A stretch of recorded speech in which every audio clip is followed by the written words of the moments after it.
यहाँ पे बहुत लोगों को डिमांड था कि इंग्लिश में लाया जाए, तो मैं आज इंग्लिश में, देखिए यहाँ पे टोटल आपको हिंदी में समझाएंगे लेकिन यहाँ पे इंग्लिश भी दिया गया है। ओके, चलिए सबसे पहले चीज़ों को समझिएगा।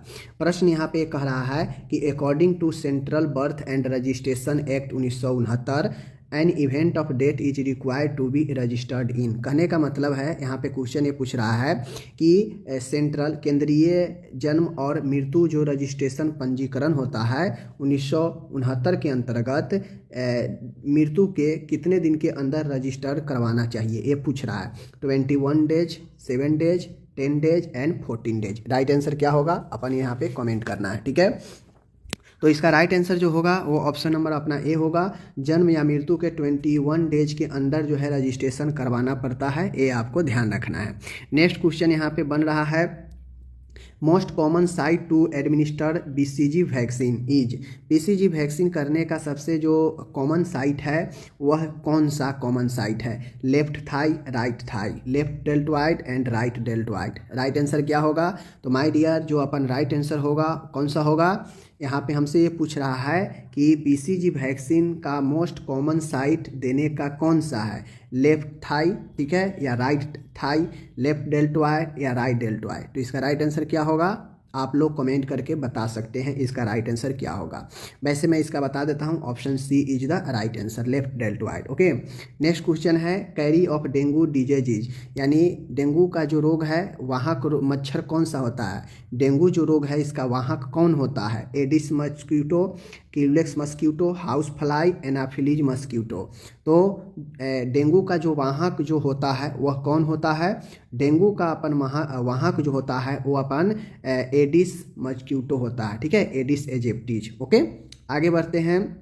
नेक्स्ट क्वेश्चन है, difficult in getting off to sleep और in maintaining sleep is called. कहने का मतलब है क्वेश्चन का कि difficult in getting off to sleep या इन मेंटेनिंग, यानी सोने में डिफ़िकल्ट होना, कठिनाइयाँ होना, या सोने में जो है जो सोया जाता है उसको मेंटेन नहीं रख पाना, यह कहा जाता है, क्या कहा जाता है? सोने में कठिनाई होना या सोने को जो है बनाकर नहीं रख पाना, यह क्या कहा जाता है? ठीक है, सोने में कठिनाई आना क्या कहा जाता है? Amnesia, narcolepsy, insomnia, hypersomnia.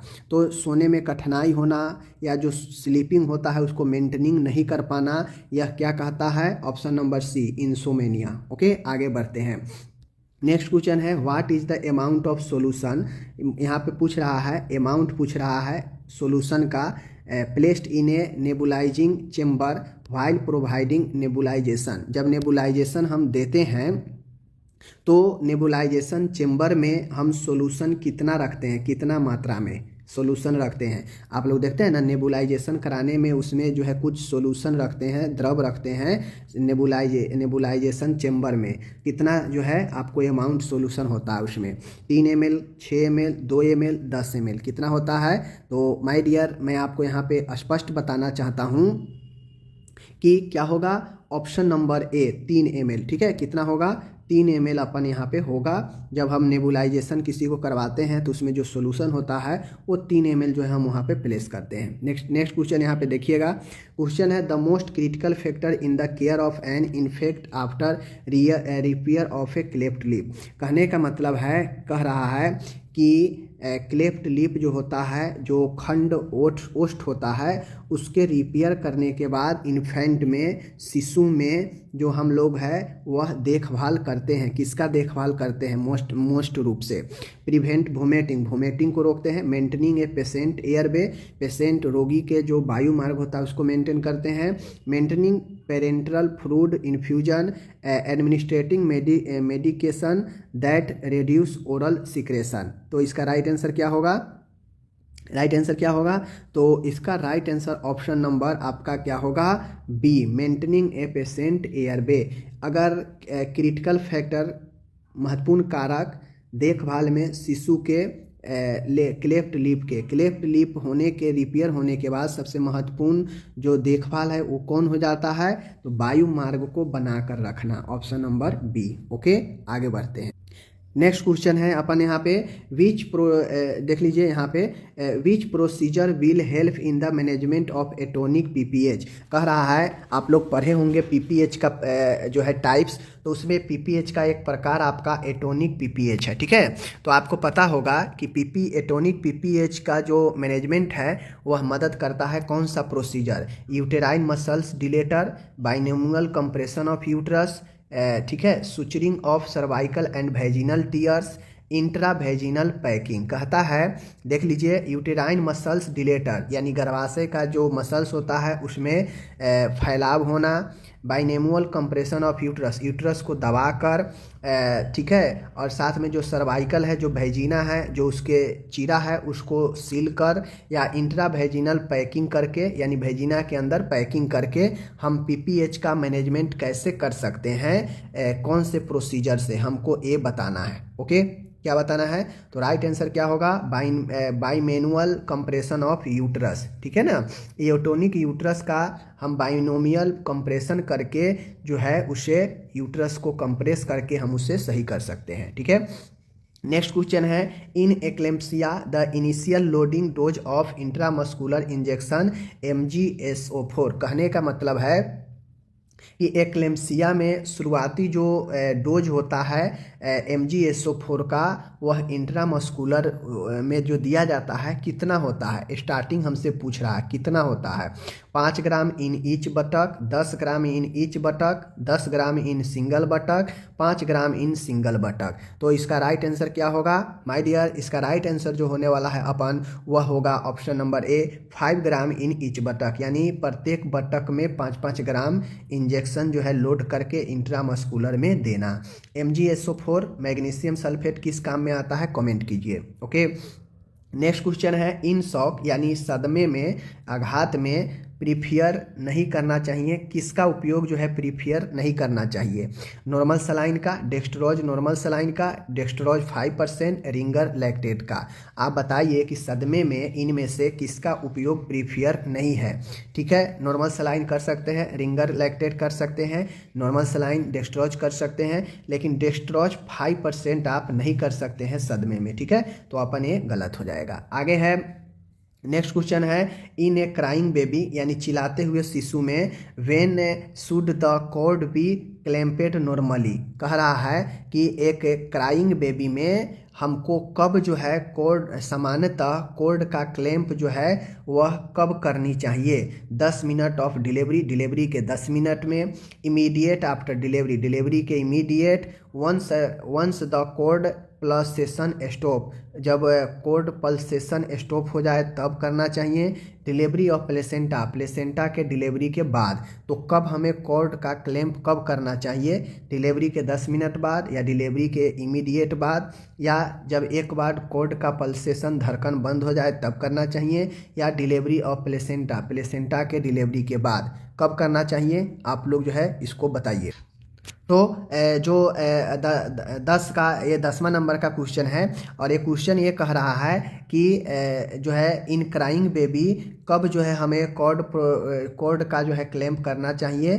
तो एक बार जब कॉर्ड का पल्सेशन रुक जाए तब जाके हमें कॉर्ड का क्लैंप करना चाहिए। Option C right. ठीक है, 11 नंबर का क्वेश्चन अपन यहाँ पे है, देख लीजिए, बहुत अच्छा प्रश्न है।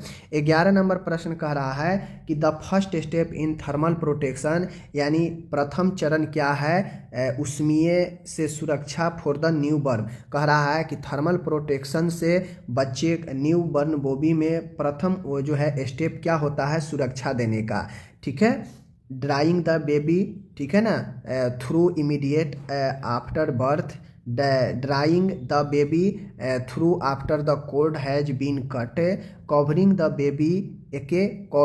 Baby with a clean dry cloth immediately after birth, covering the baby with warmed blanket. तो हमसे फर्स्ट स्टेप पूछ रहा है इन थर्मल प्रोटेक्शन, उष्मीय सुरक्षा के लिए न्यू बॉर्न बेबी को हम लोग क्या करेंगे? ठीक है, हम लोग क्या करेंगे? उष्मीय सुरक्षा के लिए हम लोग ड्राइंग द बेबी थ्रू, ठीक है ना, थ्रूली इमीडिएट आफ्टर बर्थ, यानी जन्म के तुरंत बाद बच्चे को हम लोग जो है क्या करेंगे? ड्राइंग करते हैं थर्मल प्रोटेक्शन से। ओके, ये हो गया। आगे क्वेश्चन है, नेक्स्ट क्वेश्चन देख लीजिए। नेक्स्ट क्वेश्चन कहता है कि यहाँ पे dysphagia is a defect the cause difficult in, कहता है कि डिस्फेजिया जो है वह प्रभावित करता है जिसके कारण क्या होता है, कठिनाइयाँ क्या बढ़ता है। तो डिस्फेजिया वाक का, स्पीच का, स्वालोइंगी का या विजन का। तो डिस्फेजिया जो समस्या उत्पन्न करता है वह स्वालोइंगी निगलने में कठिनाई का उत्पन्न करता है। ओके, आगे मैं बढ़ूँ तो आगे क्वेश्चन है the largest gland in the human body. ये सब एग्जाम में पूछे गए क्वेश्चन है, ठीक है, ये आपके एग्जाम में पूछे गए क्वेश्चन है।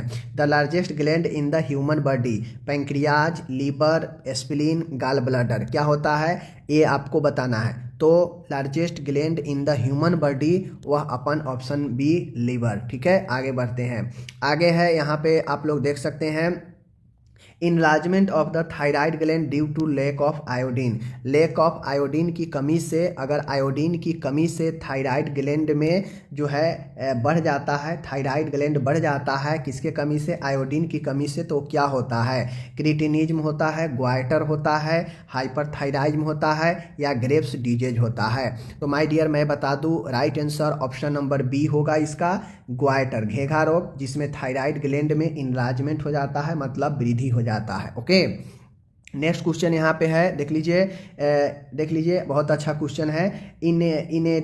इनएनिमेट, ठीक है ना, inanimate objects that can transmit the disease are termed as, मतलब कह रहा है इनएनिमेट जो ऑब्जेक्ट जो वस्तु है वह रोगों को फैलाता है, उसको किस टर्म के रूप में जो है हम परिभाषित करते हैं, ड्रॉपलेट, डस्ट, फोमाइट्स और रिजर्वियर। क्या होगा राइट आंसर, राइट आंसर अपन यहाँ पे बताना है, ठीक है ना। इनोमिएट ऑब्जेक्ट, इनएनिमेट ऑब्जेक्ट, जो इनएनिमेट ऑब्जेक्ट्स है उसके द्वारा अगर कोई रोग ट्रांसमिट होता है तो उसे हम लोग क्या कहते हैं, हमें ये बताना है। तो आप लोग पहले पढ़े होंगे कि इनएनिमेट जो ऑब्जेक्ट, जो निर्जीव वस्तुएं होती हैं, अगर किसी वस्तु के द्वारा किसी व्यक्ति में अगर संक्रमण फैलता है तो वह कहीं ना कहीं जो है आपके फोमाइट्स का उदाहरण होता है। क्या होता है, फोमाइट्स का अपन उदाहरण होता है। ओके, आगे बढ़े, चलिए नेक्स्ट क्वेश्चन अपन यहाँ पे आ रहा है, बहुत अच्छा प्रश्न है। पर्सन और एनिमल, यानी व्यक्ति और जानवर या फिर वस्तु से which the infectious agent is transmitted, कहता है वस्तु या जानवर या किसी वस्तु से जो संक्रामक एजेंट है वो ट्रांसमिट होता है, उसे हम लोग क्या कहते हैं, हमको ये बताना है। ओके, क्या कहते हैं, एजेंट कहते हैं, होस्ट कहते हैं, सोर्स कहते हैं, रिजर्वियर कहते हैं। तो राइट आंसर अपन क्या होगा, सोर्स होगा, चाहे वो आदमी हो, चाहे जानवर हो, कोई वस्तु हो, अगर इससे कोई संक्रमण दूसरे में ट्रांसमिट होता है तो यह एक सोर्स, स्रोत का काम करता है। ओके, अपन ये हो गया। नेक्स्ट क्वेश्चन यहाँ पे आ गया, बहुत अच्छा प्रश्न है, देख लीजिए। क्वेश्चन क्या कहता है कि infection occurring in a patient while in A hospital और हेल्थ केयर एजेंसी, कहने का मतलब है कि संक्रमण, वैसा संक्रमण जो रोगी को हॉस्पिटल में या स्वास्थ्य देखभाल संस्थान में होता है, तो ऐसे संक्रमण को क्या कहते हैं। आप लोग पढ़े होंगे कि हॉस्पिटल या स्वास्थ्य एजेंसी में होने वाले संक्रमण को जो है हम क्या कहते हैं, अपॉर्चुनिस्टिक इन्फेक्शन, नोजोकोमियल इन्फेक्शन, ठीक है, देख लीजिए, आइट्रोजेनिक इन्फेक्शन, इनडायरेक्ट इन्फेक्शन, क्या कहते हैं माय डियर। तो हम लोग जानते हैं इसको कहेंगे नोजोकोमियल इन्फेक्शन, जो अस्पताल में होने वाला संक्रमण होता है। ओके, नेक्स्ट क्वेश्चन अच्छा क्वेश्चन है, आप लोग देखे समझे, बहुत अच्छा प्रश्न है। यहाँ पे क्वेश्चन क्या है कि वाइडली स्प्रेड, मतलब विस्तृत रूप से फैलने वाला occurrence of an infectious disease in a community at given period of time is called, कहता है एक समय अवधि में समुदाय में अचानक से विस्तृत रूप से फैलने वाले इन्फेक्शन को क्या कहा जाता है। ओके, एक टाइम पीरियड में समुदाय में एक रोग अचानक से बहुत ज़्यादा स्प्रेड करने लगता है, उसे क्या कहते हैं, एक समुदाय की बात कह रहा है, ठीक है। इंडेमिक कहते हैं, एपिडेमिक कहते हैं, पेंडेमिक कहते हैं और स्पोराडिक कहते हैं। तो राइट आंसर क्या होगा, एपिडेमिक होगा, ठीक है। एक समुदाय में, एक राष्ट्र में, एक राज्य में, एक देश में अचानक से एक टाइम पीरियड में अगर इन्फेक्शन फैलने लगे तो अपन क्या होगा, ऑप्शन नंबर बी एपिडेमिक, ठीक है। आगे बढ़ते हैं, देखिए यहाँ पे आगे क्वेश्चन है, बहुत अच्छा प्रश्न है। प्रश्न क्या है देख लीजिए। प्रश्न है कि व्हाट इज द, देख सकते हैं, what is the main function of liver. Liver का सबसे मुख्य कार्य क्या है। लीवर का मुख्य कार्य अपन पूछ रहा है। Produce insulin, bile production and excretion, secretion of gastric juice, all of the above. तो ऑल ऑफ द एबोव तो होगा नहीं, क्योंकि यहाँ पे इंसुलिन का प्रोडक्शन है, तो ये भी गलत, ये भी गलत। सिक्रेशन ऑफ गैस्ट्रिक जूस, ये भी गलत। तो ऑप्शन नंबर बी अपन राइट होगा। ओके, क्या होगा, ऑप्शन बी राइट होगा। चीज़ें को समझ गए, आगे बढ़ते हैं। ठीक है, नेक्स्ट क्वेश्चन है। क्वेश्चन यहाँ पे पूछ रहा है कि what is the true about गाल ब्लडर। गाल ब्लडर के बारे में क्या सत्य है। Help in gaining weight, produce insulin, store bile और नॉन ऑफ द दीम। तो आपको पता होना चाहिए माय डियर, पता होना चाहिए कि गाल ब्लडर क्या करता है अपन, कि यह जो है स्टोर करके रखता है पित्त को। पित्ताशय जो होता है पित्त को स्टोर करके रखता है। तो ऑप्शन नंबर सी राइट है। ओके, आगे मैं बढ़ता हूँ। यहाँ पे देख लीजिए, नेक्स्ट क्वेश्चन है कि सीमेन कंटेन्स व्हाट, यानी सीमेन के अंदर क्या क्या होता है। हमसे ये पूछ रहा है कि वीर्य के अंदर क्या क्या होता है। प्रोस्टेटिक फ्लूइड होता है, स्पर्म होता है, सीमेनिक फ्लूइड होता है, ऑल ऑफ द एबोव जो है डिम होता है। तो अपन राइट आंसर क्या होगा माय डियर। तो वीर्य के अंदर प्रोस्टेटिक फ्लूइड भी रहता है, जो प्रोस्टेट ग्लैंड से सीक्रेट होता है, स्पर्म भी होता है, सेमिनल फ्लूइड भी रहता है, इसलिए अपन डी राइट आंसर होगा। ओके, क्या होगा, डी होगा। नेक्स्ट क्वेश्चन 22 नंबर का क्वेश्चन देख सकते हैं कि नॉर्मल रिस्पायरेटरी रेट पर मिनट फॉर एन एडल्ट। एक वयस्क व्यक्ति में नॉर्मल रिस्पायरेटरी रेट पर मिनट कितनी होती है।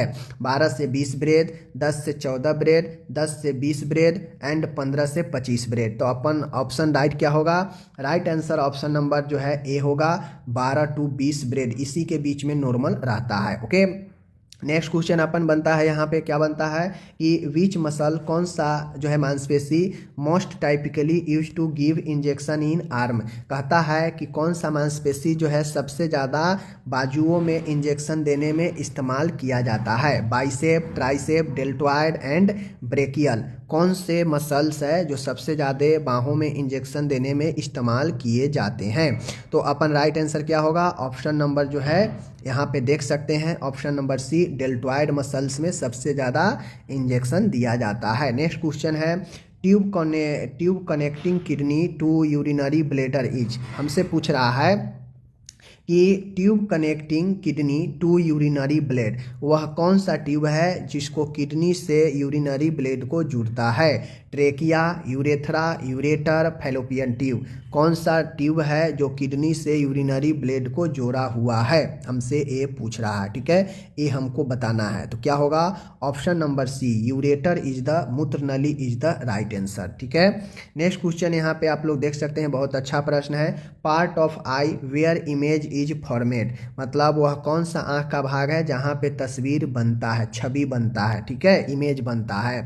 तो क्या होगा, राइट आंसर क्या है, ऑप्शन नंबर डी, रेटिना में हमारा जो है इमेज बनता है। ओके, रेटिना में। ठीक है, तो ये हो गया आपका, यहाँ पे देख सकते हैं बहुत ही अच्छा प्रश्न यहाँ पे हम लोग समाप्त कर दिए। ठीक है, तो इस प्रकार से ये मैंने आपको यहाँ पे बता दिया। तो आगे हम लोग यहाँ पे अब हम लोग चलते हैं किस क्वेश्चन की तरफ, देख लीजिए 25 नंबर क्वेश्चन जो है। नेक्स्ट क्वेश्चन है कि व्हाट कॉज निमोनिया। देख लीजिए, what causes pneumonia in infant, यानी शिशु में निमोनिया होने का कारण क्या होता है। Virus, bacteria, fungi and parasite, all of the above. तो निमोनिया किसके कारण होता है। तो देखिए बच्चे में जो निमोनिया, वह ऑप्शन नंबर जो है डी अपना राइट होगा। ठीक है, आगे बढ़ते हैं। नेक्स्ट क्वेश्चन है यहाँ पे कि new born require initial step of resuscitation if he is. कहता है कि एक नए बच्चे में शुरुआती अवस्था में रिससिटेशन जो है होते हैं, अगर कब रिससिटेशन की जरूरत होती है। Not crying, full term, good muscle stone, crying. किस सिचुएशन में जो है हम लोग न्यू बॉर्न बेबी को रिससिटेशन देते हैं, फर्स्ट स्टेप में, किसमें। तो अपन राइट आंसर ऑप्शन, अगर बच्चा नहीं चिल्लाए, नहीं क्राइंग करे, तो उसे हम लोग करते हैं। ठीक है, आगे हम लोग बढ़ते हैं।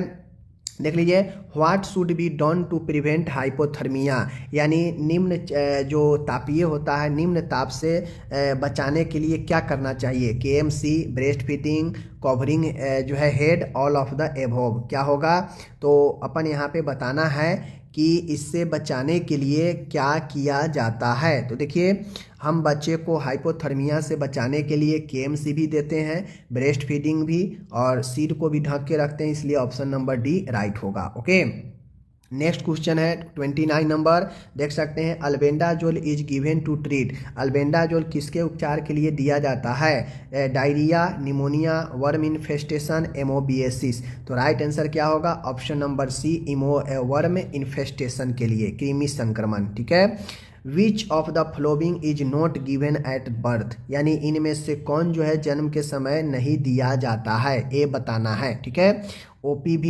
हेपेटाइटिस बी, BCG, पेंटावैलेंट, कौन सा जो है यहाँ पे जन्म के समय नहीं दिया जा सकता है, कौन सा, pentavalent. Option number D is the right answer. Okay, तो इस प्रकार से मैंने 30 क्वेश्चंस आपको करा दिया। आप ईमानदारी पूर्वक बता सकते हैं कि आप इन 30 में से कितने का सही जवाब दिए हैं, कितने का गलत जवाब दिए हैं। ओके, तो चलिए मिलते हैं अगले वीडियो में, धन्यवाद।